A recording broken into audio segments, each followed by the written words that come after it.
Warning, this podcast contains topics relating to sexual assault, graphic depictions of crime scenes of both young women and children, and child abuse.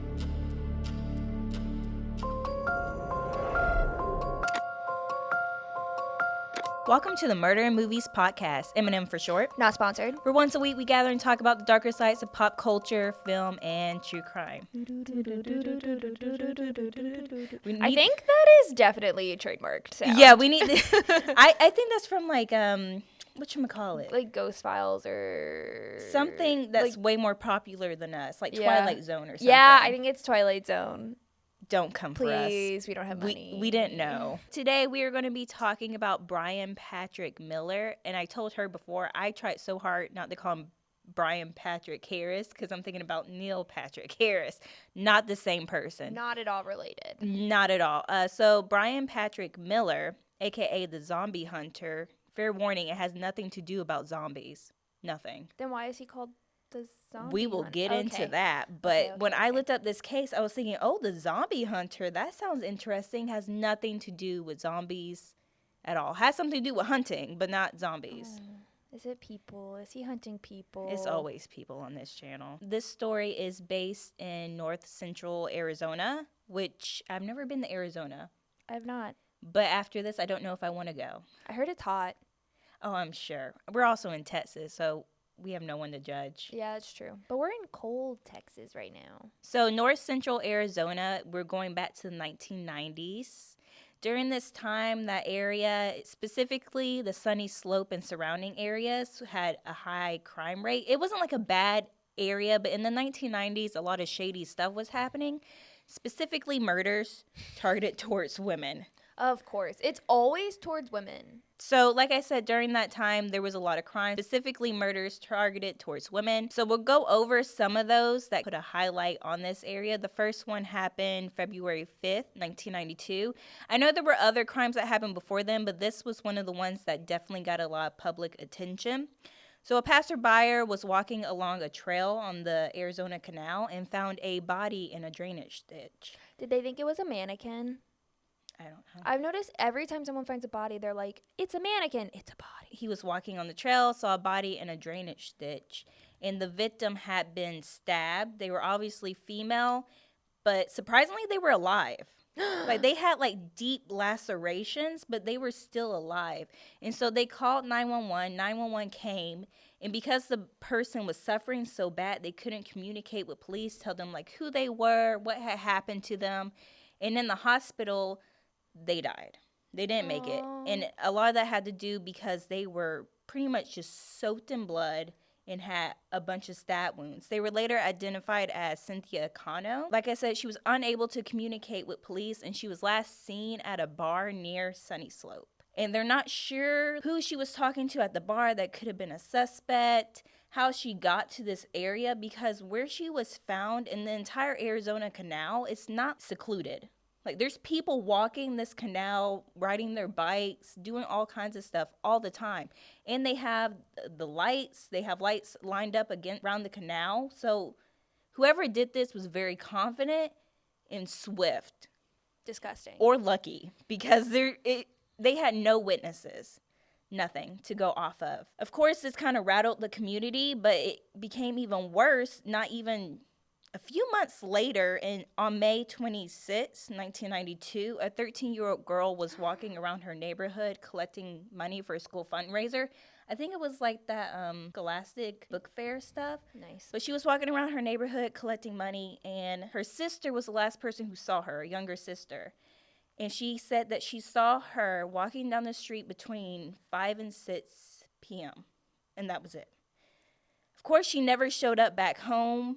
And at 8:30 p.m., her parents called the police, and they acted very swiftly on this, like surrounded the neighborhood, blocked off things. And I read that she had a learning disability, which is probably why, they took it so seriously. Because most people, when a child goes missing, they'll be like, oh, they probably are a runaway. Give it a couple of hours. She had only been missing since, like, 6 o'clock. Yeah, it's very rare that you hear police react that quickly to, like, a missing child, or especially a teenager. That's why I'm thinking that's why it was, because she had a learning disability. And they knew that she was going around the neighborhood collecting money, and not even months prior, not too far from where she lived, they had found a dead female. The police surrounded the neighborhood, and the next day the police and different volunteers started looking for her, because at this point they weren't sure what happened. They were probably thinking she got hurt and she needed help and she couldn't help herself. You know, they were trying to be very optimistic because it hadn't even been 24 hours, so there was a chance that, you know, nothing had happened. So it wasn't until May 28th that they received a tip. Someone had found a body in North Phoenix near the Arizona Canal. Police determined, however, that it wasn't her because the body that they found was, one, it was too old. It was definitely like a younger girl, but she was over the age of 13. They knew that. And the fact that the body was very decomposed. Brandy had only been missing a couple of days, and this body had been there for quite some time. Because they weren't able to identify the body, no one came to claim her, and nothing happened. They had to bury her under the name of Jane Doe. That's so sad. Yeah, I know. It kind of makes you wonder how terrible investigations must have been. And even like the 1930s, because we've talked about periods in the 1930s. Like, how was anything ever solved? Yeah, literally just pure dumb luck back then. I feel like, I don't know how things I wonder were how solved. many people were buried under the name Jane Doe. Well, I mean, I know there's like a thing called the Doe Registry now where a bunch of like police officers are digitizing all of their like John Doe and Jane Doe records in an effort to get like people identified. So are they like putting, this person looks like this, they were last seen here? They'll have like pictures and like descriptions. Of the body? I don't know. I've only heard about it. I've never visited it, but it's called like the Doe Registry. And it just has like all of the missing people. It's really sad, apparently. Unfortunately, she wasn't able to be identified until years later. And it was determined she was 16-year-old Shannon Elmock. And they used DNA to determine who she was. Because, again, no one came to claim her. She was a runaway. She had been given up by her mother. She was jumping foster care, and I read a report that she had made a statement to someone saying, you know, if I disappeared, no one would even care. Yeah, she was going through it. That poor baby. Yeah, so when she disappeared, no one really thought much of it because she was already had a reputation for running away, and no one was really being accountable for her because, again, she was jumping home to home. No one knew where she was at any given moment. That's so sad. So they were able to identify that body, but they still weren't able to find Brandy's. They still didn't know where she was, and they wouldn't know where she was up until this day. They still have not found her body. What? And I'll get into some of the reasons why they haven't been able to find her body, supposedly, because it's not been proven. Again, this is the second murder. The first one happening in February, the second one happening in May, all around the Arizona Canal. People are like, okay, something is happening. That one happened in May, and not even same year in November 8th, 1992, Angela Brasso, this was the day before her birthday, she decided to take a bike ride, an afternoon bike ride around the canal, and she lived with her boyfriend. And this is, so I read this and I was like, oh my God. So her boyfriend, the reason he didn't go with her is because he was staying back to bake her a birthday cake. Oh, Yeah. that's so sad. It is. So she took her afternoon bike ride towards Cave Creek Park in North Phoenix, Arizona. Of course, she didn't show home that night, and the reason that he decided to call the police and got super worried was, one, it was getting late. Yeah. But two, she had missed their favorite show. Like, their favorite show had come on. He was like, she's not home. This is a red flag. Something's wrong. I love that because that would definitely be the reason why my fiance would be like calling 911 is like she didn't show up to watch our show. So at 10:30 p.m. he called the police, and it wasn't until the next day. So the next morning was her 22nd birthday. That's crazy. She's my age. But on her birthday, that's when they found a body. It was 100 yards from her apartment complex. I don't know how far 100 yards is, but I know it's not very far. A football field. It's a football field. That is very close. Yeah. I hate when anybody dies, but like when they're so close to being safe. Yeah. And it's right there in their neighborhood. It kind of makes you wonder, did anybody hear anything? Like, yeah. She was so close to being home. Close. But she was found in a field, of course, near the Arizona Canal. She was naked except she was wearing socks and shoes. And her head was missing. She had been decapitated. Okay.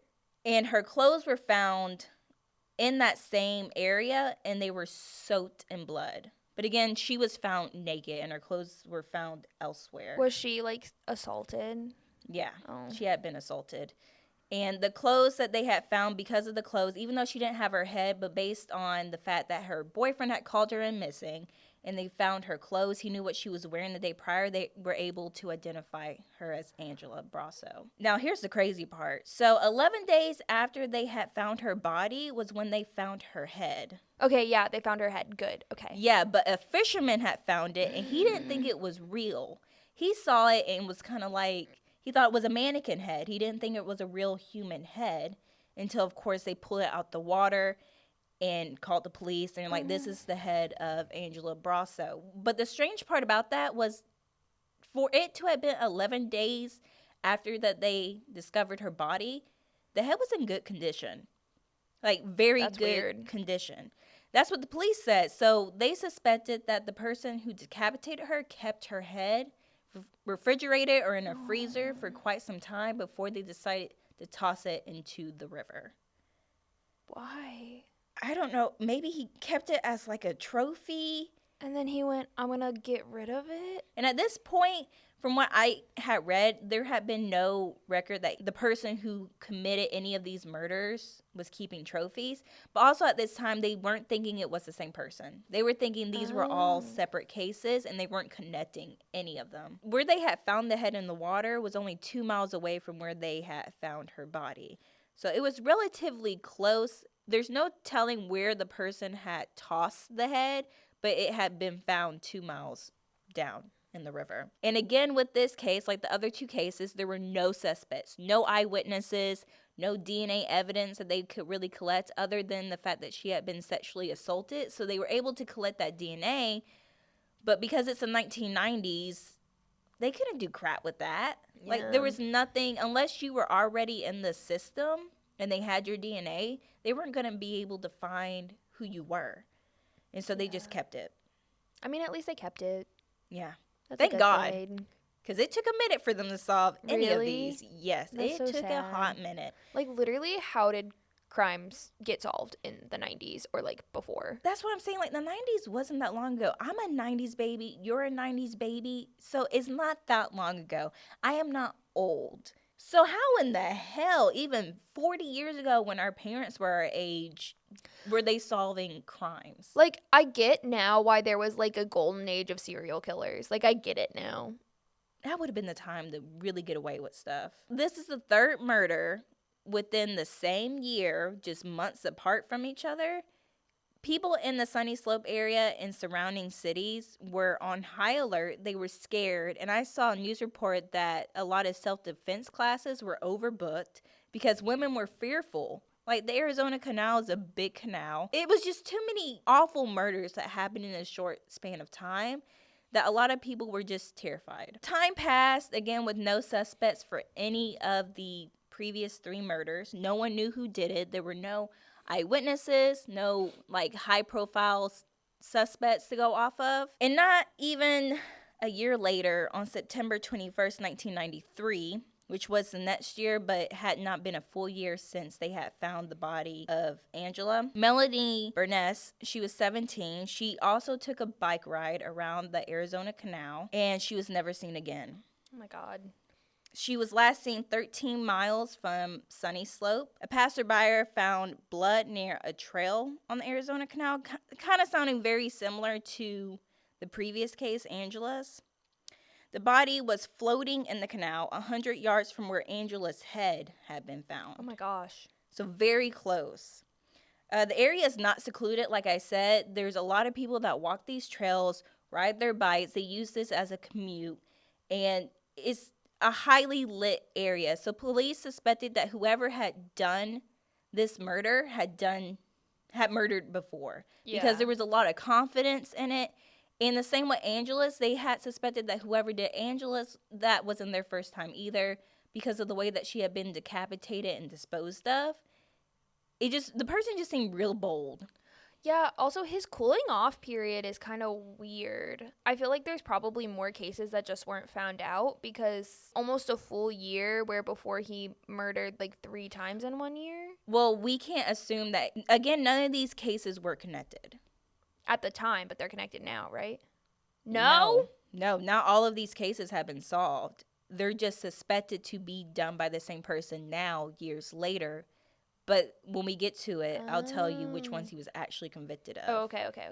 And again, there were no suspects, and the police did not think that any of these were connected until Melanie Berness's, the 17-year-old, when her body was found, that they were able to make a connection between Melanie's and Angela's only because of the proximity of where the crime happened and the fact that they had both been sexually assaulted and had collected the same DNA. Unlike the other murders that had happened, this one they found a bodysuit that didn't belong to Melanie near her. Like a bodysuit? Almost like, it looked like a swimsuit. Oh, okay. Or like a okay. leotard. A leotard, got it. It was a light blue bodysuit that they found next to her body that didn't belong to her. So they were suspecting that whoever owned this bodysuit either saw what happened, was in the area, knew her. It was just something, it was like one of those random pieces of clothing that just seemed so out of place. And that was all that they found. Again, no suspects. All they had was semen evidence that they were able to gather from her. DNA evidence is weak, so they weren't able to determine whose it was, but they could determine that it was the same. So no arrests had been made, and they had over 2,000 potential suspects. Holy crap. Kind of makes you side-eye that area. Was it just like the entire town where they just like, a man, it's him? Which explains why this case and these cases went cold for over 20 years. And in that 20 years, there like weren't any more bodies? Or were there and you're just not telling me about them? There weren't any. Oh my gosh, what the hell? So now we're going to start talking about Bryan Patrick Miller, the man of the hour. I hate literally. him. I don't even like him. I hate to say weirdo, but he was weird. You can say weirdo. He killed people. That's not why I thought he was a weirdo, though. Oh. Bryan Patrick Miller, he was born in 1973, the same year as my mom. That's suspicious. Mom. So born in 1973, he lived in Hawaii. His dad was stationed there in Hawaii because he was in the military, and his mom was in law enforcement. So he came from a background of, obey the law. Freaking wild. Yeah, his mom was in law enforcement, his dad was in the military, and he still turned out to be effed up. So there are there's like a weird amount of serial killers who have spent, like, themselves have done time in the military, and I want someone to do like a psychological experiment to figure out what the hell is happening with that. I don't know anything about psychology, but if you are a psychology person, please look into that, because I'm concerned as someone marrying a person in the military. Like, I don't think Gabe could be a serial killer, but, like, you never know. There's so many. He was very close to his father, looked up to his father, and just had a good relationship with him, which is probably why he was so messed up, because when he was young, his father took his motorcycle out and ended up getting in a crash and passed away. Yikes. Bryan was still very young at this time and didn't know how to cope with that loss, and neither did his mother, because from what I read, she didn't know how to cope with it either. She kept the motorcycle that he died on sitting outside their house for months. So I'm sure she was going through some depression, and she just seemed kind of to detach from Bryan. Aww. Apparently his mother wasn't that great to him, allegedly, because there's no official proof of this. But his mother turned very abusive. So as a preteen, him and his mom moved to Phoenix, Arizona. And that's when he really started to get in trouble with the law and was charged with arson at 11 years old.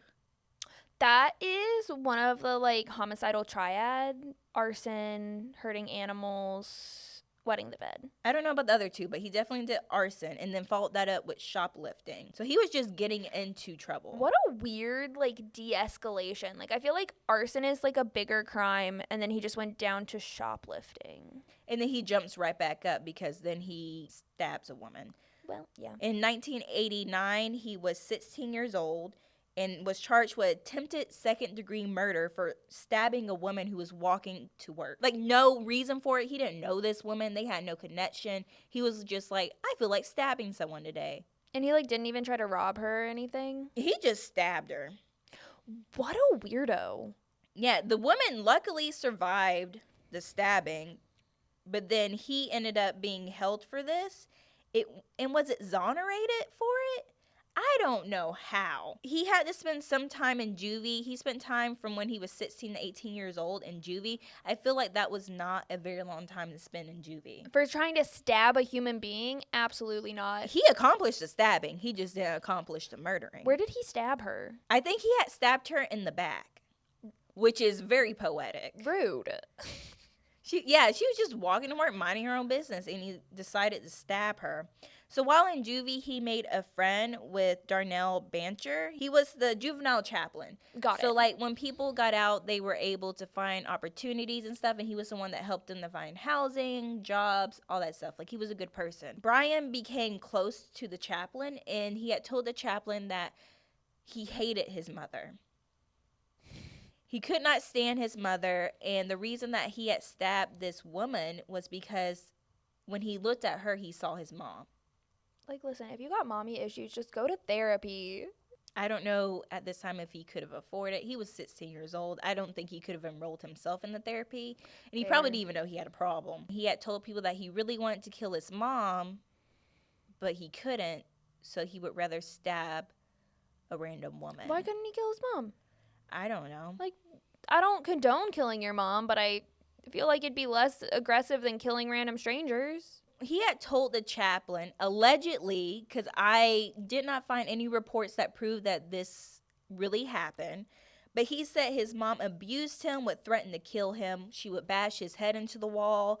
She would make him eat food off the floor, would threaten to cut off his penis. She was very, allegedly, abusive to him, both physically and most of it sounds mental, not to discredit mental abuse, but it did sound like she would threaten him a lot. But cutting off his penis, that is very personal, especially to a young boy. Also, if this man raped some girls, like, kind of upset you didn't, dude. He spent time in juvie until he was 18 years old and was exonerated of these crimes. I don't know why, but because he was exonerated, no DNA evidence was collected from him, or no DNA was collected from him, and so they didn't have any record of him. So when these crimes ended up happening, he wasn't in the system.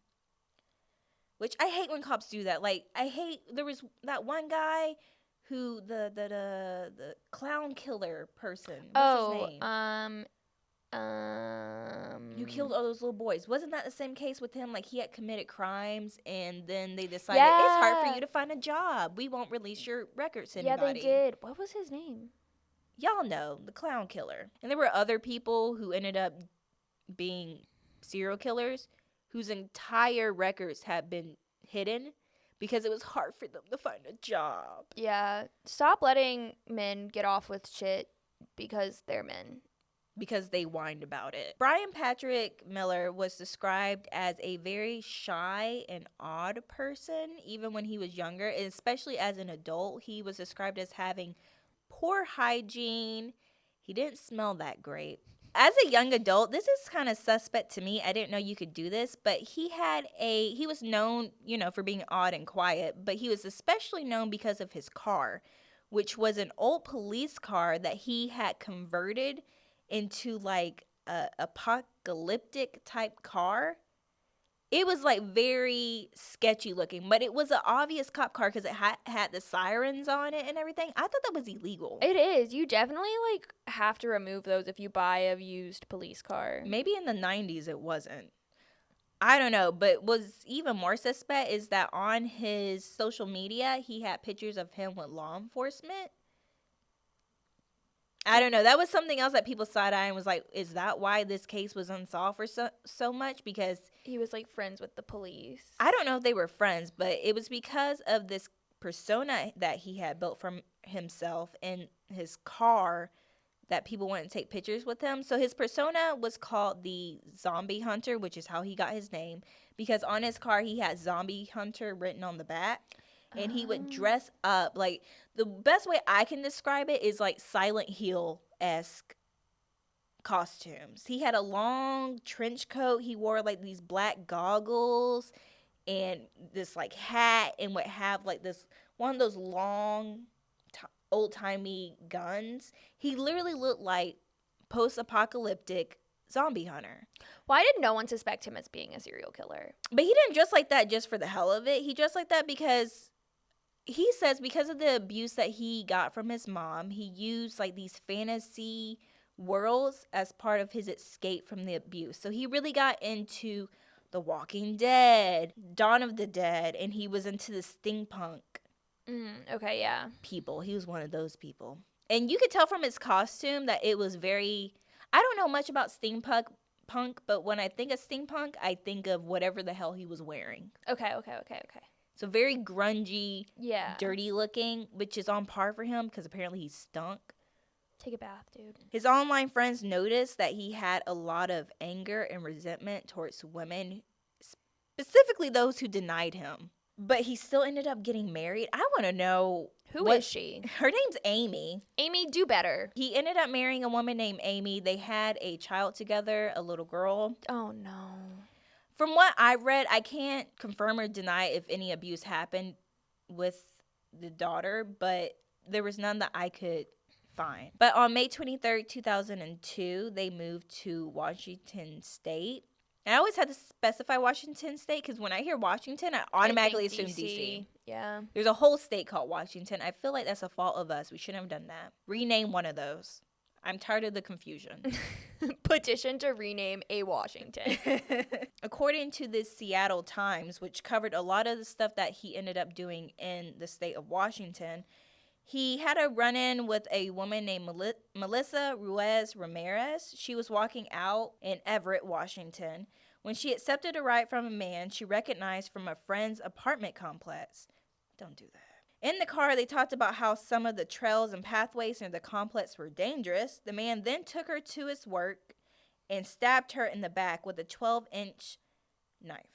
What is with him and stabbing people in the back? It's very poetic, I'm telling you. It's something about him wanting to stab people in the back. You know what's even more messed up is that he didn't even go to jail for this because he claimed that she tried to rob him, and that's why he stabbed her. But he stabbed her in the back. Yeah, I was about to say, like, if she was robbing him, it would make sense for him to stab her in the front. But in the back, he would have either had to have, like, reached around her or she would have had to been leaving. Like, that makes no sense. So originally he was charged but was acquitted because of these claims, and there was no proof that it didn't happen. But yeah, he was acquitted, and because of this, his wife was still with him, but they moved back to Arizona. Him and his family moved back to Arizona. So in 2014 was when they really started to look into a bunch of these cold cases because technology had advanced to the point that they could actually solve them. The way that they were able to kind of catch on to Bryan was they used genealogy. Yeah, they've been doing that a lot lately. I've never thought about that, but in 2014 it was kind of odd. They handed it to these genealogists. We're like, we don't really know what to do with these, so if you do, here you go. At first, they weren't even sure like how it would work, if they could even do anything. So the semen samples that they had collected from Melanie and Angela's cases, that's what they gave to these genealogists. And the genealogists ran it, and they found DNA profiles to 6 individuals with the last name Miller. And that's all that they had. They That's had a very the last common last name, though. But because of Bryan's rap sheet and the fact of what he did in Washington, and they had actually been looking at him for a while, but they were looking at 2,000 other people as well. So the fact that his last name was Miller, they had 6 people in that genealogy thing that they had created that were the last name Miller, and only one of them was in the area. Yeah. So it just made sense. They shared a similar Y DNA, and that's how they were able to connect them. I don't know. Science is wild. Yeah. Y is the male DNA, right? Yeah? Yeah, I think so. Because I always think of, like, the little tail, the Y, like a penis. Yeah. That's what I was literally thinking too. So I know they started using genealogy a lot to catch like other killers. Like it's how they caught the Golden State Killer. Was they did his genealogy, which like I love, especially with how prevalent it's becoming with Ancestry and 23andMe. Like keep sending your DNA in. You could be related to a serial killer, and you could be the reason they get caught. Like I hope you're not, but send in your DNA. I did Ancestry DNA. So now if like for some reason like if your second cousin is a serial killer, like because you did it, they might be able to catch a serial killer. I'm not a snitch on purpose. In order to confirm that the DNA from the semen was his, they had to do an undercover situation, which I love these too. So the way that they did it was undercover cops got his DNA from a mug that he had used at a restaurant. So the cop had contacted him and they were like in a meeting about something. I forget specifically what the context of that was, but they were at a restaurant. He used the mug, and when he left, the cop was like, "No, I got this."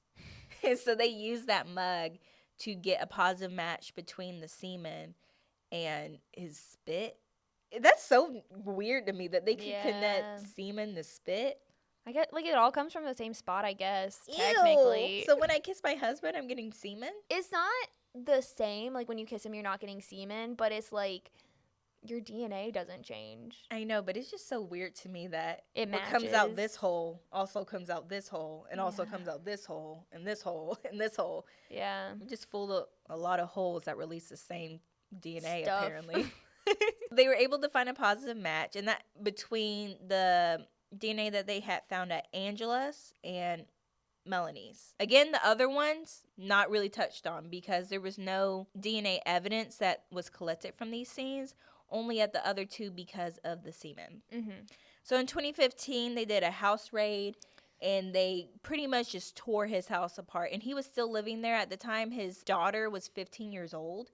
So I can imagine that was very traumatizing. Poor baby.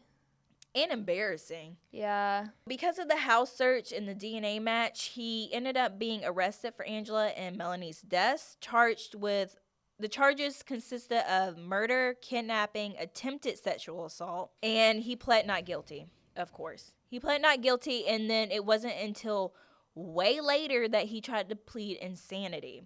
And so his defense team, from what I read, claimed he had dissociative amnesia, a mental disorder in which a person cannot remember traumatic events. How very convenient. You know what? I bet those women could not remember getting freaking murdered by you, dude. You still committed murder even if you don't remember doing it. That's so stupid. I hate that they even tried to make that claim, and no one could even confirm that he had that. It was one psychologist that even put that out there, and the defense was like, yeah, it's that. But no other person could confirm it, and the judge was like, hell no, I'm not accepting that. Good. Way to go, freaking judge. Of course, he did the house raid in 2015, and that's when he got arrested, but they have still not gone to court. Like, they are still in the midst of all this, and a lot of that had to do with COVID. Man, COVID delayed a lot of the proceedings. Last report that I found was that they were supposed to go to trial in September of last year, of 2021, and I have not found any follow-up to that. I hope they did. But they keep trying to delay it because, of course, COVID delayed it, and then that's when they came out with that insanity plea, and that delayed it, and everyone was just accusing them of, hey, you just keep delaying these proceedings.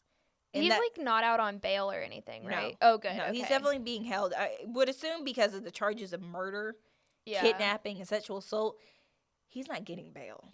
For two people, if you guys know if that has been wrapped up, let me know, because I could not find anything. I don't know if they delayed it again, because again, they were supposed to start going to court in September, and a lot has happened since September. Yeah. I just want to know. Me too. I can't imagine. No one really suspects that he's going to get out. It's just whether or not he's going to get the death penalty or a life sentence.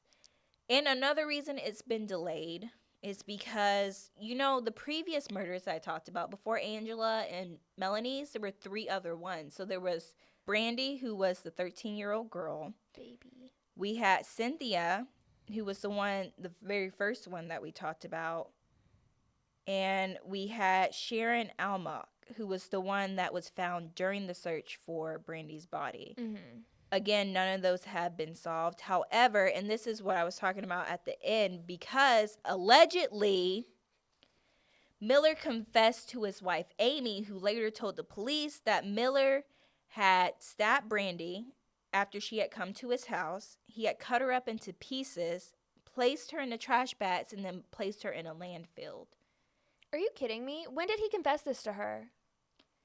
Who knows? But that's what she said. She said that he had told her and she told the police. Then if he confessed this to her like years ago, she should be charged as an accessory after the fact. I don't know if it was years ago or after he had been arrested, but I just read that he had told her this information.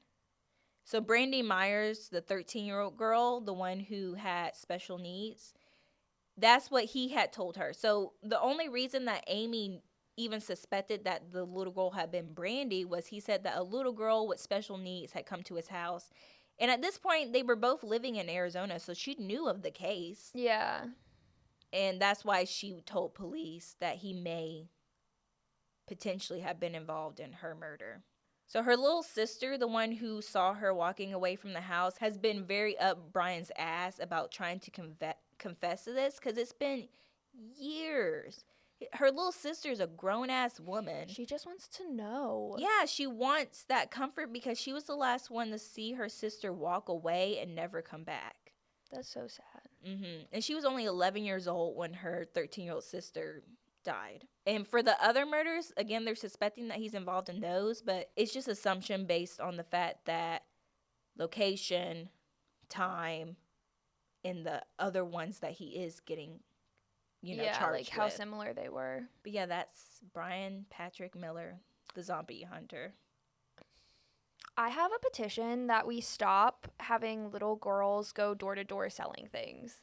Because, like, I was a Girl Scout and I went door to door selling cookies, and it was very, like, risky because there was definitely, like, a known sexual predator in my neighborhood. Were you not required to take an adult with you? Because I had to do that too, but I always had to have an adult with me. No, my parent, I don't think it was just my parents, but like they were like, yeah, just go, but don't go to this one house. Because think about if you had went up to Bryan Miller's house, he didn't really have a record like that because he had been exonerated and acquitted of the stabbings and hadn't even been caught for the murders. So he would have just been that quiet guy that lives down the street. Yeah, and this man could have been like, oh, like, come in. Or he could have, like, grabbed a girl. If she knocked on his door, just could have just been like, yeet. That's what he did, allegedly what he did to Brandy. But I hope you guys enjoyed this podcast. Again, if you have the follow-up to, his court proceedings, let me know. Because, again, the last thing that I was able to find that said anything about anything was posted in September of 2021. So if you guys know what any of the follow-up is, if he has been charged or even suspected to be involved in the killing of Brandy, because right now it's just suspicion. There's no real solid evidence other than he told Amy told the police. And I just hope, like, after he is officially convicted that, like, he confesses to the rest. That way we, like, at least know. He doesn't seem like the type. Yeah. But I hope you guys enjoyed this podcast. If you have any suggestions for future stories that we should cover, let us know in the comment section. If you have any additional information that you want to add on to this case I wasn't able to cover, comment section. If you're watching us on YouTube, we are on Podbean, Spotify, Google Podcasts, Amazon Music, a bunch of stuff. Again, if you Google us and find us, thank you. And don't forget to like, comment, subscribe, and we will see you all next time. Bye. Bye.